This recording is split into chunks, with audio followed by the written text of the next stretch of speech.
along this way, then I decided I didn't need to be either a Republican or a Democrat. I didn't need to be a quote liberal or a conservative. I started to learn about the environment, about leftism. I learned more about classical conservatism. I learned a whole lot more about Christianity. I wrote that book on ideological possession because I realized, partly through my own experience, that it is a form of possession. That if you, once you divorce yourself from politics and ideology as an identity, a sort of reactive identity that you came to because of your own personal experiences, even if they're really severe, like losing your job or, being fired because you wanted to walk on the picket line, even if they're severe, if you mainly adopt your political ideology reactively, you don't you you don't have the independent stance you need to not be swallowed up by that ideology. Word of Life's message that Jesus is king and not your politics is really, really a good one, which is why some of the Word of Life people are on this call too. Like, this is why I was so attracted to that church. And I still absolutely agree with that. It is a form of possession. That might be a strong word, but if you look around the United States and you watch what's going on now and has been going on for, 10, 15 years now, why do people act the way they do? Why are they so angry at each other? Why do they treat each other like the great Satan because they don't agree with their political identity? And I'm using that term right now, identity. It's identity politics through the ideological lane. Um, they do it because that's who they worship. That's what they worship. It's come to fill a void and explain the things that can't otherwise be explained and give them a sense of belonging and identity. But you shouldn't get your identity and your belonging from your political ideology. The Morin Academy is heterodox, and that reflects my own heterodoxy and that of all the core members. We aren't willing to shut out possibilities, and we do put politics in perspective. Um, so, the lessons from my experience in my own life are lessons that I've tried to bring out in this book, The Gap in God's Country, and that we are trying to get out in the Morin Academy here.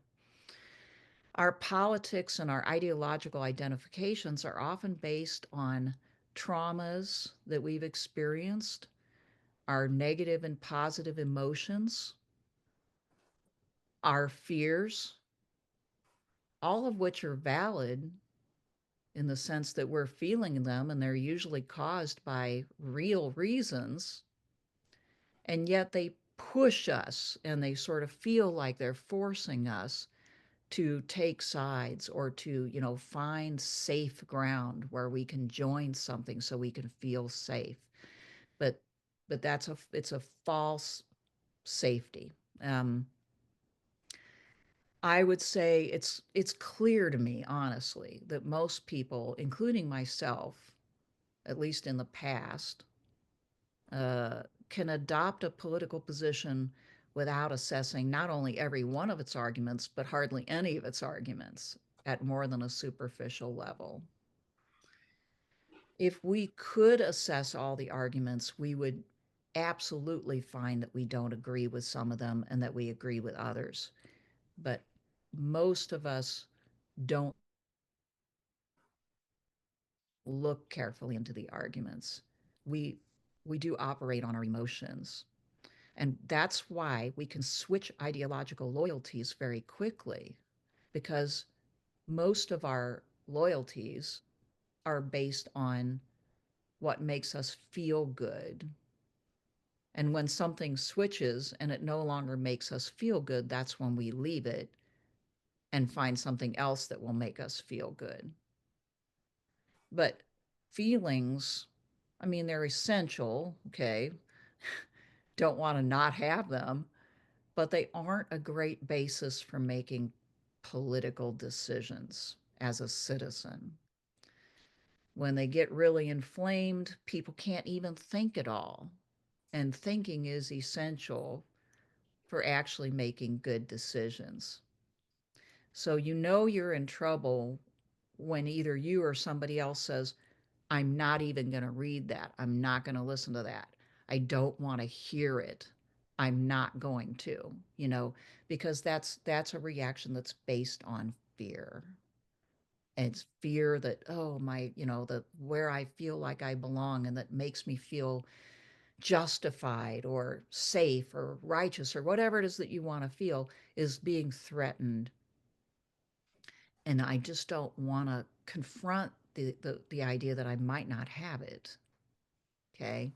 So I'll just make some suggestions, and then I mean the what I talk about for the rest of these sessions will hopefully help clarify and elaborate.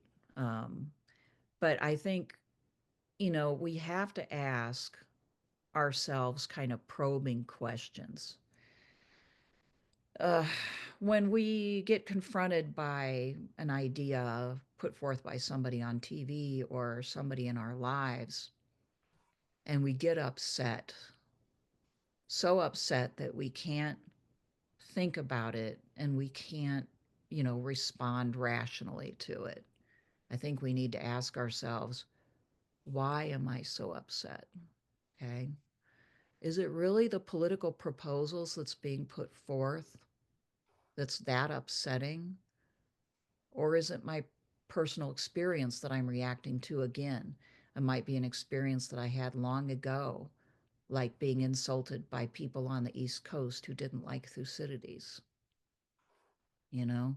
But it's still and this is just a truism of our emotional lives.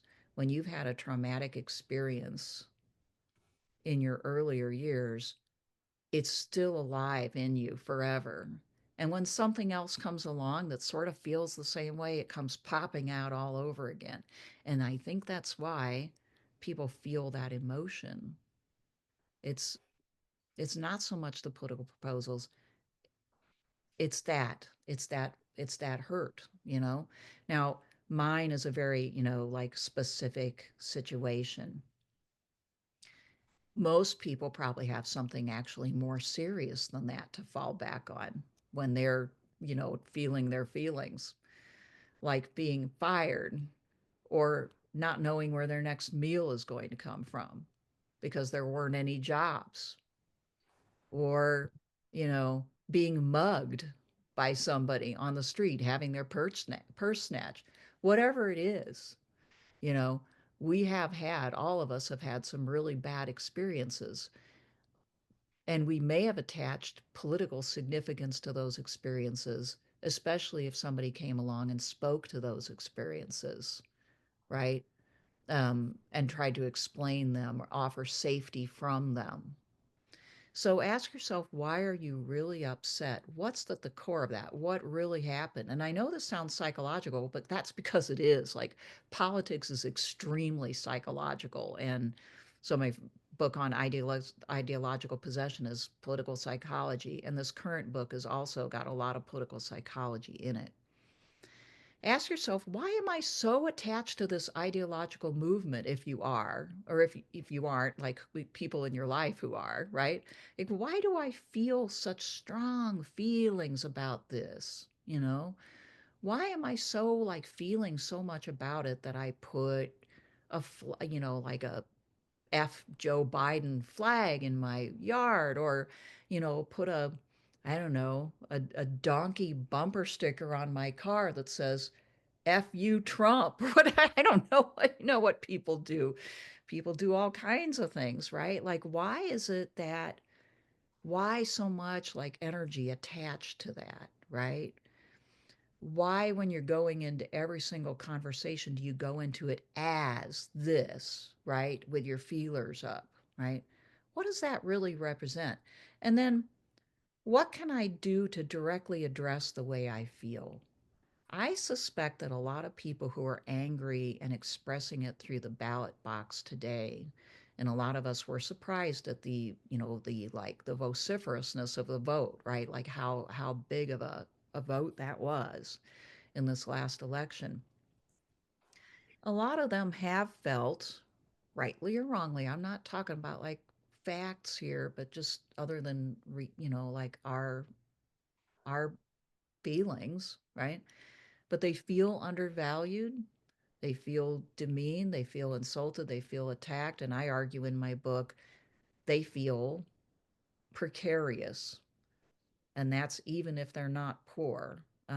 There's a growing sense of precarity throughout our population, and I try to explain how that could be, right? But a growing number of people have cause to believe that their livelihoods are not secure, even if they have one, or they have to work, several jobs because their livelihoods definitely are not secure.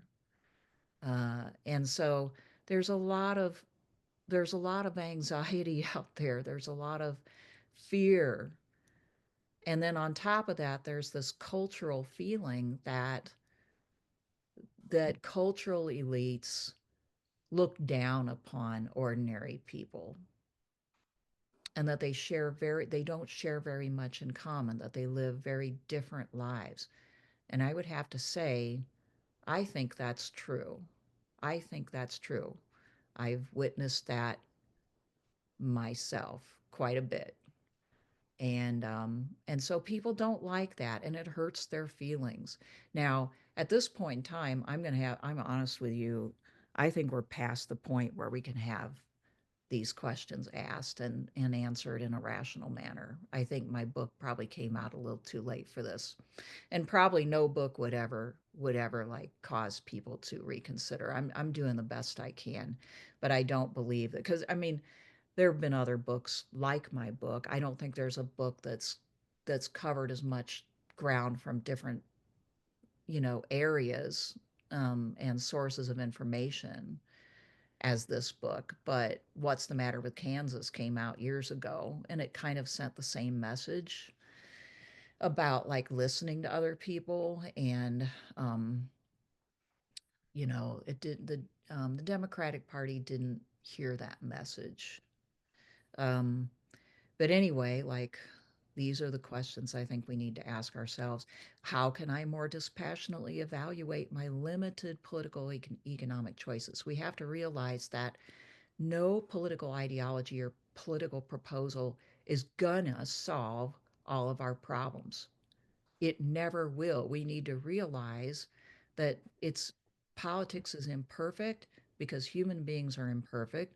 So we have to ask, given the limited power that we have, which as a single voter is pretty small, but even as a member of group is only so much, what can I do? What's responsible to do, knowing that perfection is never achievable?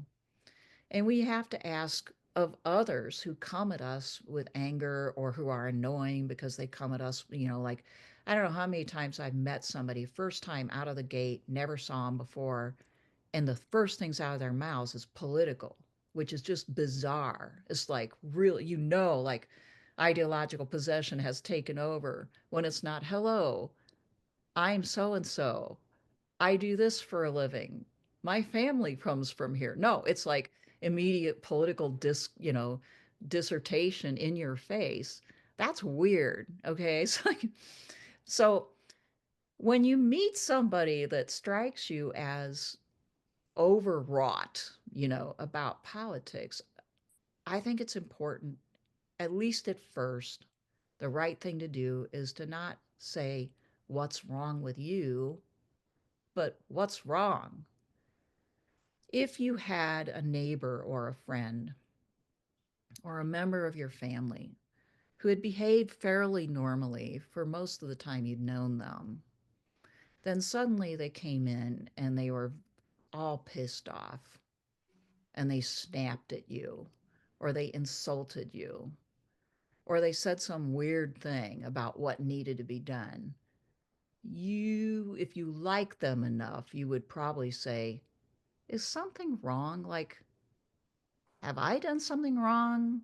Has something gone wrong in your life? Do we need to talk about this? Like, what can I do to, help untangle this? Now, if the person keeps coming after a while, nobody could accuse you of, like you do have to kind of defend yourself at a certain point. But you see what I'm saying? Like the loving, charitable response, if you care, is what's wrong? you know?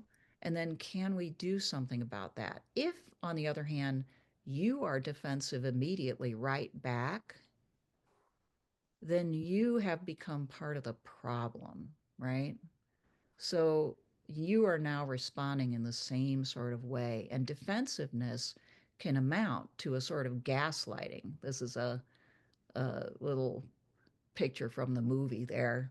If you don't know the reference, watch the movie. I think it's called Gaslight. But anyway, like you can look it up. I watched it a while ago. You know, you're doing that by basically confirming to them.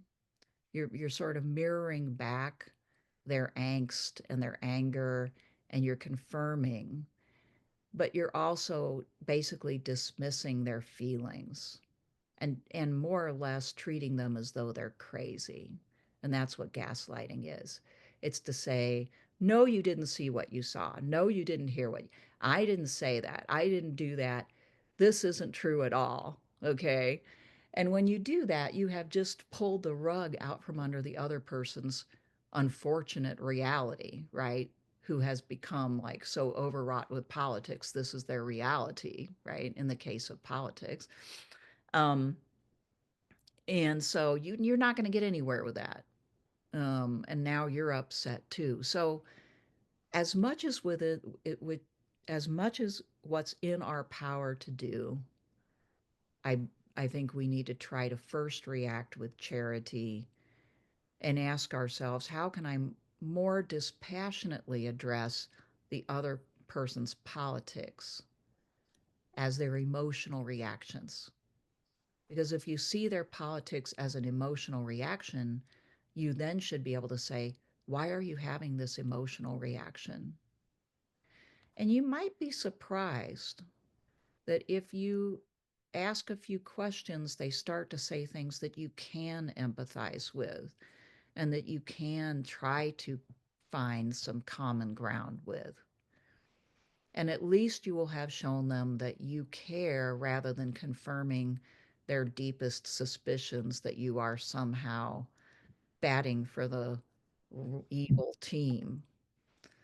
Okay. I've tried this. It can work. I mean, sometimes it doesn't. It depends on the person, right? Like some people are just so like zealous and so completely swallowed up by their ideology, they will not listen to you at all. But many of them will if you kind of destabilize them by actually being kind. Again, I'm not sure this is going to be too fruitful moving forward, but maybe I'm just having a bad day. Um, so we know this about our relationships deep down. Healthy human relationships involve a tremendous amount of communication, and it has to be honest and kind. And without that, people insert their own narratives, right, to explain other people's behavior. So the only way to not have a false narrative created about you, about the type of person you are, or your particular political choice, the only choice is to communicate. And we have to have a predisposition to value and support the other person in a good, healthy relationship. And the same thing goes in politics. We have to be willing to work to address the root causes of a person's hurt feelings in a friendship. And we've got to be able to do the same thing in politics if we're going to have politics. Because politics actually implies, it's actually defined by give and take and deliberations and compromises. What we're doing right now, largely in the United States, is not politics, it's ideological warfare. They're two very different things. Healthy politics involve realistic expectations of what politics can even do. If you lower your expectations and you don't think that your political ideology is going to bring heaven down to earth, then you're not going to attach quite so much emotion in it. You're not going to think that, life is going to come to an end if your side doesn't win, and you're more likely to be able to negotiate. We need to re identify the perfect with God. I think it's very true what Carl Jung said, that ideology is a perverse form of religion, and the cure for it is understanding that we are not gods and we can't do perfect things in the world. And there is a God who is transcendent and who is perfect. So we don't have to be. We need to be predisposed to see others as community members and citizens in political friendship. And we have to have a realistic expectation that conflict will always be a part of that relationship. Friends who are actual friends don't always get along. They hear each other and they compromise and come to conclusions. Harmony only happens if people aren't paying attention to each other and don't care very much about each other. And the same thing goes for politics. We need to figure out what causes people actual harm and try to deliberate about fixing those problems, because ultimately, the root causes of harm and pain are what have caused so much stress and tension and anger in our society. And we need to work towards a context in which people can flourish so that those harms don't happen in the future. We've been in the mode of patching things up for decades, if not forever, but we need to also talk about how we can create a context in which people can be good. So